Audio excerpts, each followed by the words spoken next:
And welcome back to the Hot Lap. We are talking the Japanese Grand Prix. Yuki Tsunoda in the Red Bull. What is he going to do? What is Liam Lawson going to do? Yuki Tsunoda in the faster car. Liam Lawson in the better handling car. I'm sorry for the quotes. I don't know what I'm doing. Anyway, a lot to talk about coming into the Japanese Grand Prix week.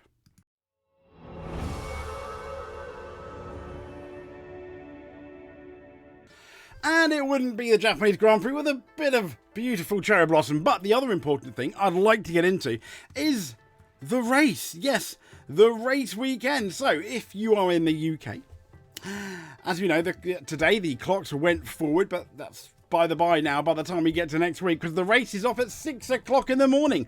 Qualifying 7 till 8 on the 5th of April. Obviously the race on the Sunday the 6th of April. But if you're a hardcore, you want to see the first practice session, 3:30 till 4:30. Practice 2, 7 till 8 when you get up for work. Perfect time for most, I imagine. And then practice 3, oh my gosh. But then qualifying on the Saturday, 7 till 8. The race on at 6. But if you are attending the Japanese Grand Prix, this little number I saw here. They've got Ferrari Challenge, Paddock Club, the FIA Formula 1, the Porsche Carrera Cup Japan at 1 o'clock. I mean, you can see that the team's press conference, interesting, on the Friday, is 1:30 till 2:30. Now, I'm assuming that's local time in Japan. I'd like to think, yeah, because the Formula 1 second practice session is at 3 till 4. And obviously on the Saturday, we've got a team, I didn't know that, team pit stop practice on a Friday. Obviously the third practice session just before lunch. Paddock Club tours, etc. The qualifying session, they've got the Formula 1 press conference, and after that, Carrera Cup Japan, F1 Experiences. They have an F1 Experiences Champions Club trophy photo and grid roll, which is nice. More Ferrari Challenge Japan, more Porsche Carrera Cup.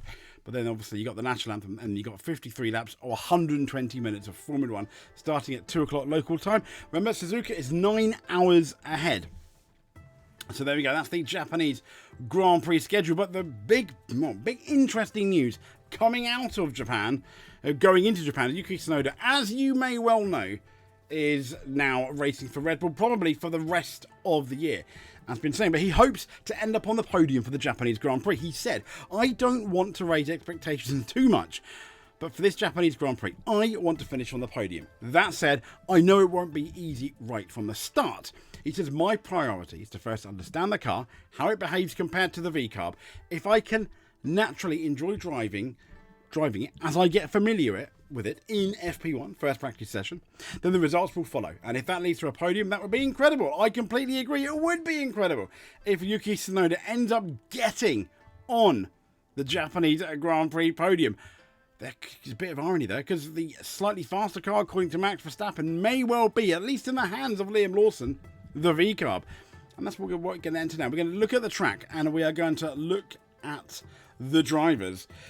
So here we are in our Japanese Grand Prix preview. You can see I kind of did like an anime cherry blossom. That's not an anime version of Japan, but it's as close as I could get. But before I do that, let's then have a look, shall we? At our track guide, shall we? So, yeah, this is a bit different now. This is, okay, I just want to say, this is F1, this is Formula 1 97. As in the game F1 97. We are in a Minardi, and specifically we are Ukiyo Katayama coming into what is now known as the Triangle. This is the famous corner where it was very much Gerhard. No, it was not Gerhard. It was Gerhard Berger.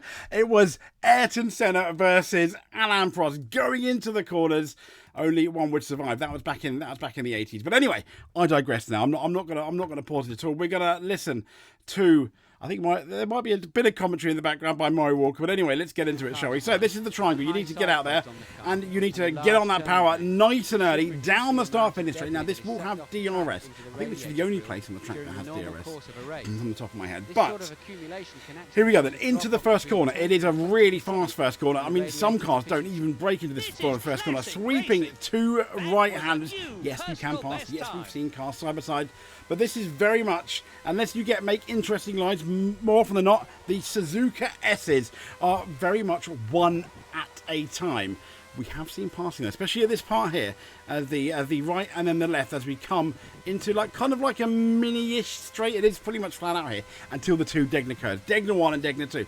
Now this is where a lot of the rookies, I imagine, might get it wrong. Two right-handers. There we go. Mika Hakkinen got it wrong here in 1998 and completely fumbled getting pole position. Well, I don't know whether he would have got it. But anyway, important overtaking point. There we go. Especially if you're Kamui Kobayashi. It was his favourite taking point on the way to his podium one year. So we've come out the hairpin, and traction is really key. Getting on that power early and smoothly. But we're now into Spoon Corner. A corner where both Williamses in 95 love to go off. Coulthard and Hill. But anyway, round Spoon Corner. Now, one of the most important parts of Spoon Corner is going to be the exit. You want to use as much of that track as you can to get the maximum exit out, because we have seen passing here. We have seen amazingly side by side. We're up to 130R, which in the 90s maybe not quite flat, but it is going to be flat enough. It very much is going to be flat. And once again, up to the triangle, another decent overtaking point in the Japanese Grand Prix to do it all again 50-something times. I'll tell you exactly in a bit. 50-something times. That is the Japanese Grand Prix. So how many times is it? Well, Suzuka is, funny enough, one of two circuits that's hosted the Japanese Grand Prix. And if you want to know the amount of laps, it is 53 times. The other track is Fuji, but it joined the calendar in 1987. So the track length in kilometres is 5.807. The race length is 307.47, if you wanted to know. We've already mentioned the 53 laps. It has 18 turns. It first visited in 1987, but it was open all the way in 1962. Track record is Sebastian Vettel at 27.064. That was in 2019. The same year, it was Lewis Hamilton with the lap record, a 130.983. Now, there have been 34 F1 races held at Suzuka since 1987. Fuji Speedway also hosted the Japanese Grand Prix in that infamous 1976 from when James Hunt won, 1977, 2007 when Lewis Hamilton won in treacherous conditions, and 2008. And the Japanese Grand Prix was not held in 2020 or 2021 due to the pandemic. Now, since 1987, 17, that's 17 different drivers have won the Japanese Grand Prix. Who has the most wins? No, it's not Lewis, it's not Max, it's not Senna. It is Michael Schumacher. He's taken the most victories. He loves his track, and he won his 6 times. Now, there are 3 previous winners on the current grid of the Japanese Grand Prix. Can you guess them? Lewis Hamilton, he has the most wins, though, with 4. Max Verstappen has won, though, the last 3 times. But Fernando Alonso also has a single victory at the track. Mika Hakkinen, Michael Schumacher, Vettel, Hamilton, Verstappen are the 5 drivers who've taken back-to-back victories at Suzuka. Schumacher and Verstappen are the only one to have taken more than 2 consecutive victories. Schumacher's won 3 times in a row. And obviously Verstappen has won the last 3 times at this very track. Now, German drivers reign supreme. They've got 11 victories at Suzuka, which is more than any nation. The longest streak of different winners at the Japanese Grand Prix, though, came at 1989 and 1995, when there were no repeat winners for 7 seasons. Just one, though, driver. In terms of a Grand Slam, that's, like pole, led every lap, set the fastest lap on the way to winning the 2012, this was Japanese Grand Prix. 2020 for 12? Yeah, you're right. If you're thinking it was Sebastian Vettel. 3 teams, though, are tied for the most wins. 3 teams. That's Ferrari, McLaren, and Red Bull. Mercedes, though, is the, understandably, the most successful manufacturer, winning there 10 times, thanks to McLaren, thanks to Mercedes. McLaren, Benetton, Ferrari, and Mercedes are the 5 teams that have recorded 1-2 finishes at Suzuka. Red Bull, obviously, the most recent to do so. Yes, Sergio Perez did finish second here in 2024, behind a certain Max Verstappen. And they've recorded and they have the record for the most 1-2 finishes at Suzuka, with 4, which is 1 more than Merck. Verstappen holds the record, though, for the biggest Suzuka win margin, and it was in 2022. Yeah, that year, it wasn't even a full race. It rained. He dominated it. He absolutely dominated and pretty much embarrassed everyone. The smallest gap is Gerhard Berger, 0.344 seconds, which is quite interesting. Schumacher, though, has the most podiums at Suzuka. And there are 7 drivers on the current grid who've previously finished on that podium. Last fact, though, McLaren have the most podiums on the track. But let's talk about the drivers now. And I want to do something, I would like very much to do something a bit... I'd like to do something a bit different here. Oh, no, we didn't want to do that. I want to do something a tiny bit different. Now, instead of who we think's going to win, who we think's going to, come on top, who we think's done very well etc., etc. Instead of that, I would very much like to say who is under the most pressure now coming into the Japanese Grand Prix. And we're going to start from who's under the least pressure.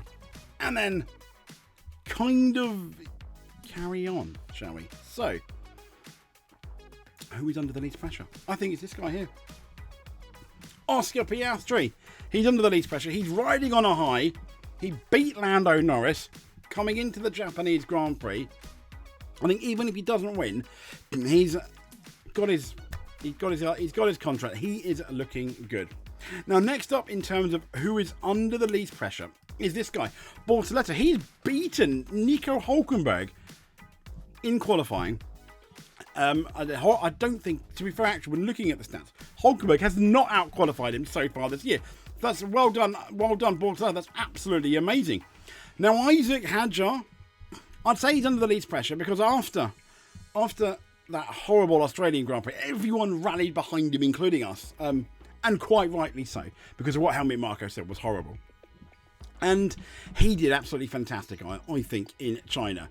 So he's riding on a high there. He's got Liam Lawson, who's, arguably the better driver out the two. So he's got nothing to lose here. If he beats Liam Lawson, he beats the former Red Bull driver. If he doesn't, there we go. So this guy here, believe it or not, is also under the least amount of pressure, I think. One of them is Lance Stroll. Why? Because he's absolutely done gangbusters. He's finished races. Unlike a certain Fernando Alonso, yes, he did crash in Australia, and yes, he did have that mechanical failure, but Lance Stroll out-qualified him, I think, in the sprint race as well. Lance Stroll is having an absolutely meteoric start to the season, which I think is great. So next up is Kimi Antonelli. I don't know why he won driver of the... I'm still scratching my head as to why this guy won driver of the race in China. Doesn't make any sense to me. But I think he did a solid drive in Japan. He did a solid drive really solid drive in Australia. Yeah, I think he's proven in two races he definitely deserves a role. As does this guy here. He's proven as well. He's beaten Sainz on two occasions. He's done absolutely incredible. Absolutely fair play to Alexander Albon. He has showed up Carlos Sainz. We all thought, as I keep saying, Carlos Sainz was going to beat him. When Carlos Sainz went to Williams, it hasn't happened. He has done well. And up until the disqualification of the two Ferraris, he was the only person to have scored points for Williams this year, despite having an absolutely fantastic and very highly rated teammate. So next up we got George Russell, who is also riding on a high. He's got 2 podiums so far. And then Toto Wolff is absolutely loving him. He's talking about potentially, he has proven himself as the lead guy in the Mercedes, the team leader. And what is also lovely is Toto Wolff has suggested he's rising up there. He's improving all the time. He may well be the best, which is fantastic, especially when there's all these rumours about Max Verstappen potentially going into that Mercedes next year. And if George Russell and Kimi Antonelli do really well, why would they want a Max Verstappen, a very expensive Max Verstappen? If the rumour was to believe that McLaren were like, oh my gosh, we can't afford you, thank you very much, when they opened up potentially, initial negotiations. If that is to be believed. So Esteban Ocon, I think both the Haas drivers are put together. Haas, I think, has done really, really well. Ocon did fantastic at the Chinese Grand Prix, as did Ollie Behrman. In spite of that really bad qualifying, definitely man of the race. So fantastic there for Ollie Behrman. Both the Haas drivers, doing lovely. Max Verstappen, so he's like middle of the road in terms of the pressure. I'd say Red Bull are more under pressure than Max Verstappen himself, but that's kind of why I put him here, simply because if he wants to win that championship, he needs a good car, and I think he needs another decent result in Suzuka, to the point where he needs to show that he can win in that car, like he showed in Australia. It is possible. And no slight on Max. I think he's getting the absolute maximum out of the car. So Pierre Gasly, the reason I put Pierre Gasly here is Alpine. Yeah, they've looked really good, but they haven't in practice, the sessions, and also in pre-season testing, they look good. They haven't quite made up for it, haven't they? They haven't quite shown us their pace, and that includes Pierre Gasly. And I think Alpine need to improve somewhat. Pierre Gasly is, I think, doing a much better job than his teammate, though, at the moment. Nico Hülkenberg, I mean, yes, absolutely amazing in Australia, but not particularly good in China, at least in China qualifying. He's going to have to out-qualify Borg, otherwise are people going to still talk? Are they going to be talking about it? And are people talking about Carlos Sainz? I'm not saying his reputation has dropped somewhat, but it's been smoothed over, let's say, with Alexander Albon being very much the number one in that team at the moment. How many races then do we leave Carlos Sainz until we start to talk, is Alexander Albon generally that much better than Carlos Sainz? I don't know. But it's starting for me to become a talking point. And other people under pressure, this guy hasn't finished a race yet. He got qualified by Lance Stroll in the sprint race. Sort it out, Alonso. I mean, I'm suggesting that it's not a guaranteed driving position next year, especially with Lance Stroll there, which always means there's only one seat, sadly. And that means how much are Aston Martin going to be looking at Max Verstappen? So I'm not saying Alonso's doing a bad job, but he does need a very good result, as does this guy here. This guy here needs a good result. Really dirty driving, I think. Was it in the sprint, wasn't it? I think, or it's either it was it in the sprint or was it in the race? But when he did that very late braking chop, very on Jack and really, really disappointed him. Not particularly. No, didn't like it at all. So we're getting into the pressure cooker environment now. After doing yes, he's under pressure. Lando Norris. Yeah, I know he finished second. What do you mean under pressure? Well, he didn't listen to his engineer much, did he? With the brake problem. And he was out-qualified and out-raced by Oscar Piastri. Yes, he did have to contend with passing George Russell, but unlike Australia, he didn't really have it all his own way. And significantly in Australia, whether you decide it was Lando Norris looking after his tyres or a fight back with Oscar Piastri before Oscar's mistake, still kind of remains a bit of a question mark. I ultimately think Lando Norris is the faster of the two drivers. He's not as ruthless, though. And we're yet to see how ruthless he can be in 2025. But I do think he's under a bit of pressure now. Yes, he's leading that championship, but his teammate has very much shown his intentions in China. Now, Lando Norris has done very well in Japan. I think Oscar's struggled there the last couple of years, especially the first year they were there in 2023. So I'd like to think Lando has the advantage going into Japan, but Lando himself has said the McLaren is quite the difficult car to drive. So I guess we're most certainly going to have to see.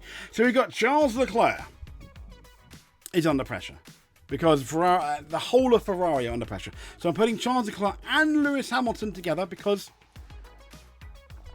Ferrari are under pressure because of their double DQ in the race. Currently, Esteban Ocon is the top Ferrari driver in the championship. So it's a tiny bit embarrassing for the Scuderia, for the team in red. Although Lewis Hamilton came out, proved the doubters wrong in China and won that sprint race, which was absolutely fantastic. So well done, Hamilton, for that. But Ferrari under big pressure. But the two drivers under the most pressure, you haven't seen them yet, is Yuki Tsunoda. No, I don't have it in the Red Bull. This is him in the V-Carb. I don't have the updated one yet. But Tsunoda in the V-Carb, why? He's now in that Red Bull seat. And his home Grand Prix. All eyes are going to be on him. Absolutely. So Yuki Tsunoda under maximum pressure, I think, for the Japanese Grand Prix, equal to Liam Lawson. The only reason why Liam Lawson is higher than Tsunoda is because he's the one that got dropped by Red Bull. Not very nice. So this guy's also under pressure. He's going to have to beat Isaac Hadjar. Absolute minimum. Could he get points? Could he beat Yuki Tsunoda? If he does beat Yuki Tsunoda, boy oh boy, is there going to be some talking points at the Japanese Grand Prix if Lawson very much does that. So let's have a look then. Let's see the people, the top three people, the top five, let's say, under pressure then for the Japanese Grand Prix. Under pressure, Lando Norris after losing to Oscar Piastri and defying his engineer. He needs to get back on top, doesn't he? So both the Ferrari drivers, I'm not saying they're both under pressure, but Ferrari is a team after double DQ, certainly are. Ocon is ahead of all of them. The top Ferrari driver in the championship at the moment due to that Ferrari engine, but the two people under the most pressure. Yes, I know I haven't got the updated picture, but it is Yuki Tsunoda in the Red Bull Home Grand Prix. Is he better than Lawson? We're going to see. If he gets it out of Q3 or Q1 even, that's amazing. Gets it into Q3, that'll be amazing too. But Liam Lawson, given the car's better handling, potentially is going to look at beating Yuki Tsunoda. So I think that's going to be very interesting indeed. So, but yes, the man of the hour, Yuki of the Tsunoda, let's say. So, I mean, it's most certainly going to be interesting at the Japanese Grand Prix. So if you made it to the end, excuse me, thank you very much. I really appreciate it. If you're not subscribed, please give us a subscribe. That would be absolutely amazing. That'd be brilliant. But if you're already subscribed, just watching it is more than enough for us. But if you want to do that bit extra, hit that like button, comment below, let us know who you think is going to win the Japanese Grand Prix. But until then, stay safe, we'll speak to you soon, and thank you very much for watching.